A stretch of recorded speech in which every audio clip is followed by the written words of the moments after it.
Monsieur, dit Athos, j'ai fait prévenir 2 de mes amis qui me serviront de second, mais ces 2 amis ne sont point encore arrivés.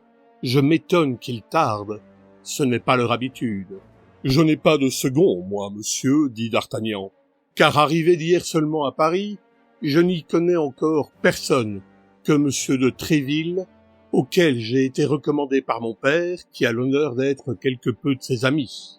Athos réfléchit un instant. « Vous ne connaissez que monsieur de Tréville ?» demanda-t-il. « Oui, monsieur, je ne connais que lui. »« Ah, ça !»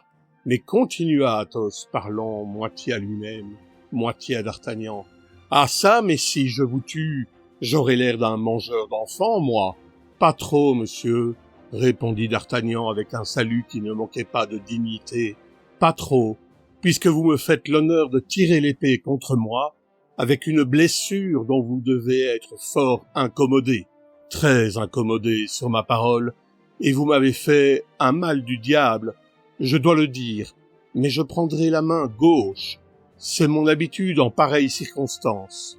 Ne croyez donc pas que je vous fasse une grâce, je tire proprement des 2 mains, et il y aura même des avantages pour vous. Un gaucher est très gênant pour les gens qui ne sont pas prévenus. Je regrette de ne pas vous avoir fait part, plus tôt, de cette circonstance. Vous êtes vraiment, monsieur, dit D'Artagnan, en s'inclinant de nouveau, d'une courtoisie dont je vous suis on ne peut plus reconnaissant. Vous me rendez confus, répondit Athos, avec son air de gentilhomme. Causons donc d'autre chose, je vous prie, à moins que cela ne vous soit désagréable.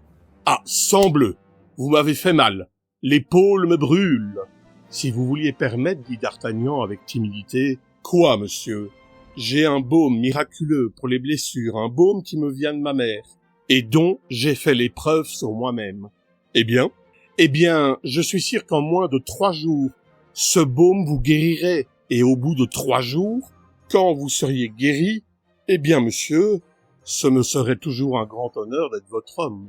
D'Artagnan dit ces mots avec une simplicité qui faisait honneur à sa courtoisie, sans porter aucunement atteinte à son courage. « Pardieu, monsieur, dit Athos, voici une proposition qui me plaît. Non pas que je l'accepte, mais elle sent son gentilhomme d'une lieue. C'est ainsi que parlaient et faisaient ces preux du temps de Charlemagne, sur lesquels tout cavalier doit chercher à se modeler.